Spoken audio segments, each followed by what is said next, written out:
Welcome to Suman TV. నేను మీ నవీన్. ప్రస్తుతం మనతో celebrity homeopathy expert doctor Chetan Raju గారు ఉన్నారు. హాయ్ సార్, నమస్తే అండి. నమస్తే సార్. సార్, చాలా మంది సెలబ్రిటీలు అంటే అది సినిమా వాళ్ళు కావచ్చు, పొలిటికల్ వాళ్ళు కావచ్చు, స్పోర్ట్స్కి సంబంధించిన వాళ్ళు కావచ్చు, ఎక్కువ వస్తూ ఉంటారు మీ దగ్గరికి. సో నేను ఇంటర్వ్యూ కోసం వచ్చినప్పుడు క్లినిక్ దగ్గర స్పోర్ట్స్ వాళ్ళు ఎక్కువ కనపడినారు. వాళ్ళ దగ్గర నుంచి అంటే మోకాల నొప్పులు ఉన్న వాళ్ళు కనపడినారు. మోకాల నొప్పులు అసలు ఎందుకు సార్ ఈ 35, 40, 25 ఈ ఏళ్ళకి అరిగిపోతూ ఉన్నాయి? ఎందుకంటే ఈ క్వశ్చన్ అడుగుతా ఉన్నాను. మన దహన సంస్కారాలు చేసినా కూడా బోన్ అనేది అరిగిపోదు, సో కరిగిపోదు. అది దాన్ని తీసుకొని వస్తూ ఉంటారు. కాల్చిన పోంది బోన్ రాపిడ్ అవ్వడం వల్ల ఎందుకు అది కరిగిపోతా ఉంది? ఇంజన్ ఉంటుంది ఆ బండిది. ఇంజన్లో హెడ్ ఉంటుంది, పిస్టన్ ఉంటుంది, క్రాంక్ రాడ్ ఉంటుంది. ఇంజనీర్లకు నేను చెప్పే ఎగ్జాంపుల్ బాగా అర్థమవుతుంది. ఆ అన్ని పార్ట్లు కలిసి పనిచేస్తాయా? చేస్తాయండి. బండికి మీరు రెగ్యులర్ సర్వీసింగ్ చేపిస్తారు కదా, చేస్తాను.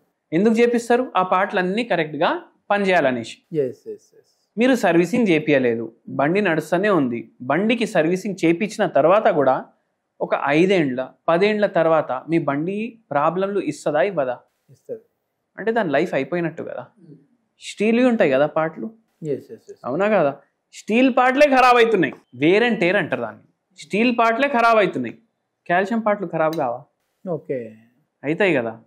సో కాల్షియం అనేది ఒక మినరల్. అది స్టీల్ ఏమో ఒక ఎలాయ్, మెటల్లు కలిపేసి తయారైనవి ఎలాయ్ అది. ఓకే. అయితే ఏమవుతుందంటే, ఏదైతే మోకాలు ఉంటాయి కదా, ఇప్పుడు మీ బండి ఉంది, అరే నరుడా పోయి ఈడి వరకు పోయేసి వద్దాం అనేసి ఒక దోస్త్ ఇంకో దోస్త్కి చెప్తాడు కాలేజ్లో. సరేరా పోయేసి వద్దాం, కూర్చో మనం పోయి టికెట్లు కొనేసి వద్దాం సినిమాకి అని చెప్తాడు. మళ్ళీ ఇంకోటి వస్తాడు, అరే నేను కూడా వస్తారా, అక్కడ దారిలో నాకు డ్రాప్ చేయండి చెప్తాడు. ట్రిపుల్ రైడింగ్ కూర్చొని పోతారు, ఒక్కరోజు కూర్చొని పోతారు. ఇప్పుడు రోజు అదే పని అయిందనుకోండి, ఏమవుతుంది? ఆ బండి ఇంజన్ ఖరాబ్ అవుతుందా కాదా? ఇక్కడ కూడా ట్రిపుల్ రైడింగ్ అవుతుంది. ఎట్లా? మన బరువు 60 కిలోలు ఉండాలి, కానీ మన బరువు 120 కిలో ఉంది. ట్రిపుల్ రైడింగ్ కొడుతున్నాం మనం, మోకాల మీద అంత బరువు పడుతుంది ఎక్స్ట్రా. ఏమవుతుంది? ఇది ఒక రోజులో జరిగేది కాదు ప్రాసెస్. ఆస్టియో ఆర్థరైటిస్ అనేసి మీరు వినే ఉంటారు. ఆస్టియో ఆర్థరైటిస్ లక్షణాలు మీకు స్టార్ట్ అయినాయి అంటే దానికన్నా ముందు రోగం ఎప్పుడో స్టార్ట్ అయింది మీకు తెలియదు. మీకు ఏ రోజు అయితే లక్షణాలు కనిపిస్తున్నాయి, రోగం ఆ రోజు రాలేదు, దానికన్నా ముందు వచ్చింది, మీకు తెలిసింది ఇప్పుడు. ఓకే ఓకే, మీకు తెలిసింది ఇప్పుడు, కానీ రోగం ఎప్పుడో వచ్చింది. అయితే ఏంటంటే, మనం మన లైఫ్ స్టైల్ సరిగా మెయింటైన్ చేసుకుంటే, మనం ఫుడ్ సరిగ్గా మెయింటైన్ చేసుకుంటే, మన పోస్చర్ చక్కగా మెయింటైన్ చేసుకుంటే ఇవి మనకు ఎక్కువ ప్రాబ్లం ఇవ్వవు. ఓకే. మళ్ళీ ఇంకోటి ఏంటంటే, ఇప్పుడు ఆస్టియో ఆర్థరైటిస్ కాకుండా రుమటాయిడ్ ఆర్థరైటిస్ కూడా ఉంటుంది. ఇక్కడ ఏమవుతుందంటే, ఇది ఆటో ఇమ్యూన్ రోగం. డైరెక్ట్ మీ బాడీ ఇమ్యూన్ సిస్టమే మీ బోన్స్ని సంపుడు స్టార్ట్ చేస్తుంది. Okay okay. అయితే అప్పుడు ఏమవుతుంది? ఆటో ఇమ్యూన్ అంటే మన బాడీ పార్ట్ని మన బాడీనే డ్యామేజ్ చేస్తుంది. Psoriatic arthritis, rheumatoid arthritis, SLE, atopic dermatitis, ఇవన్నీ అటువంటి కండిషన్లు, ఆటో ఇమ్యూన్ రోగాలు ఇవి. ఇవి మన బాడీనే చంపడం, సో మన జాయింట్స్ని డ్యామేజ్ చేయడం మన బాడీనే చేస్తుంది. ఇది సడన్గా స్టార్ట్ అవుతుంది. ఇది 20 ఏళ్ళ పోరగాల్లో కూడా స్టార్ట్ అవ్వచ్చు, 80 ఏళ్ళలో ఉన్న తాతకు కూడా స్టార్ట్ కావచ్చు. సో ఇది అట్లా. ఇంకా వేరే వేరే రకాల ఆర్థరైటిస్లు ఉంటాయి. కానీ ఇప్పుడు ఇంకోటి చెప్తా మీకు. ఇప్పుడు ఒక ఆంటీ ఉన్నారు, ఆంటీ ఏజ్ 40 ఏండ్లు. ఓకే. ఆంటీ ఏమో వంటింట్లో డైలీ 4-5 గంటలు నిల్చొని పని చేస్తారు. మళ్ళా పోస్చర్ చక్కగా ఉంటుందా? ఇట్లా స్ట్రేట్ ఉంటే వంట అవుతుందా? లేదు. ఇట్లా వంగి అన్నీ చేయాలి. అది తీసుకోవాలి, నిల్చొనే చేస్తారు, అది తీసుకోవాలి, మళ్ళీ అది తీసుకోవాలి, మళ్ళీ వాటర్ నింపాలి, అన్నీ వంగి 5 గంటలు నిల్చొని పని చేస్తారు. ఆంటీ వెయిట్ కూడా జర ఎక్కువ ఉంది, రోజంతా కలిపి.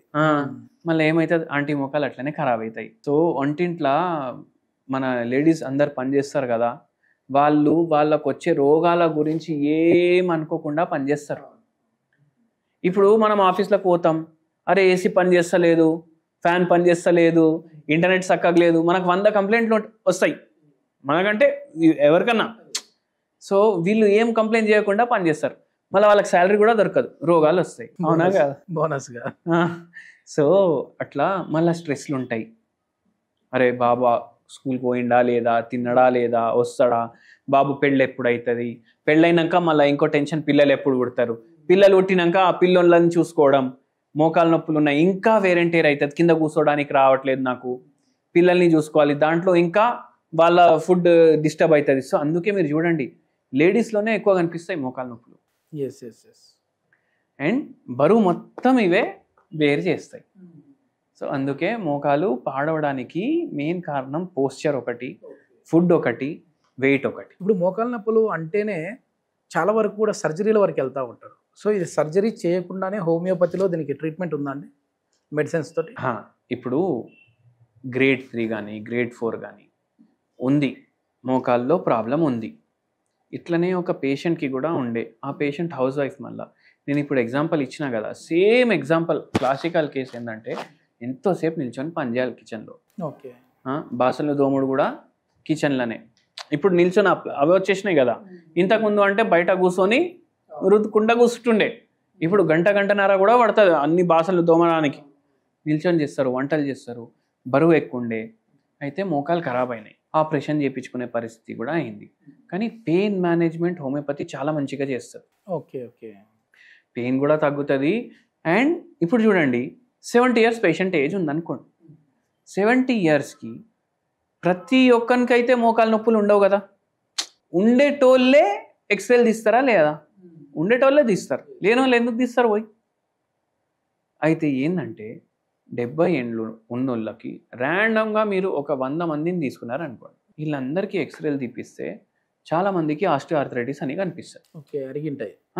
ఎందుకంటే బాడీ చచ్చిపోతుంటుంది కదా విత్ టైం. బాడీ చచ్చిపోతుంది, మనం పోతాం ఈ లోకంలోకి వెళ్ళి. కానీ ఎంతోమందికి సిమ్టమ్లు ఉండవు, సిమ్టమ్స్ వస్తే దానికి ట్రీట్మెంట్. సో మనం హోమియోపతిలా గుజ్జు కూడా కొద్ది వరకు మంచిగా అవుతుంది. ఇప్పుడు గ్రేడ్ 4లో ఉంది, గ్రేడ్ 3లో ఉంది, గ్రేడ్ 2 గ్రేడ్ 1కి వచ్చేసింది అంటే వేరే వాళ్ళకు కూడా గ్రేడ్ 1 గ్రేడ్ 2 చాలా మందికి ఉంటుంది, నొప్పి ఉండదు. సో ఆ పరిస్థితి వచ్చేసినా మనకు చాలు కదా, సర్జరీ లేకుండా కొంచెం పెయిన్ నుంచి రిలీఫ్ అవ్వచ్చు. రిలీఫ్ కూడా అవుతుంది అండ్ రిపేర్ కూడా అవుతుంది కొద్ది వరకు. అంటే ఆ ఏజ్ ప్రకారం అయిపోతుంది బాయ్. నాకు 20 ఏళ్ళ ఉన్న మోకాలు కావాలి అంటే అది దొరకదు. సో అట్లా హోమియోపతి చేస్తారు. ఓకే, దీనికి హోమ్ రెమెడీ ఏంటి సార్? అంటే చాలా వరకు కూడా చేతన్ రాజు గారి వీడియోలు అంటేనే హోమ్ రెమెడీ ఉంటుంది. ఈ మోకాలు నొప్పులు తగ్గడానికి మన వంటింట్లోనే ఉన్న వాటితోటి మనం ఎట్లా దీనికి కొంచెం రిలీఫ్ పొందొచ్చు? బీటర్ లీఫ్ ఉంటుంది కదా, పాన్ ఉంటుంది కదా, పాన్ ఒక ఆకు తీసుకోవాలి. తమలపాకు ఒకటి తీసుకోవాలి. తమలపాకు ఒకటి తీసుకొని లవంగాలు 2, ఓకే, ఇలైచీలు 2, ఇది దంచుకోండి బాగా దంచుకొని దీన్ని వాటర్లో బాయిల్ చేయండి. ఇది ఫిల్టర్ చేసుకోండి.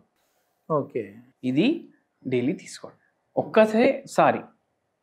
దీంతో పెయిన్ కూడా రిలీఫ్ అవుతుంది, ఎనాల్జెసిక్ ఎఫెక్ట్ కూడా ఉంటుంది. మళ్ళీ దాని తర్వాత మనకు యాంటీ ఇన్ఫ్లమేటరీ ప్రాపర్టీస్ కూడా ఉంటాయి దీంట్లో. సో జర ఉబ్బుడు ఏదైతే ఉంది దాంట్లో జర రిలీఫ్ ఉంటుంది, రిలీఫ్ కోసం మాత్రమే ఇది. Okay okay. అండ్ మనం హోమియోపతి మందులు దీంతో వాడితే మనకు మంచి పరిష్కారం ఉంటుంది మన మోకాలకు. అట్లా ఇది మొత్తానికి సర్జరీ వరకు వెళ్ళే వాళ్ళకు కూడా ఈ హోమియోపతి మెడిసిన్స్తో అయితే నేను క్యూర్ చేశాము అని చెప్పేసి చేతన్ రాజు గారు చెప్తా ఉన్నారు. సో ఎవరైనా నీ పెయిన్స్తో బాధపడే వాళ్ళు ఉంటే డైరెక్ట్గా మీరు ఇంకా ఏదైనా డౌట్స్ ఉంటే డైరెక్ట్గా సార్తో మాట్లాడచ్చు. సార్ కాంటాక్ట్ నెంబర్ ప్రొవైడ్ చేస్తా ఉన్నాం. Thank you sir.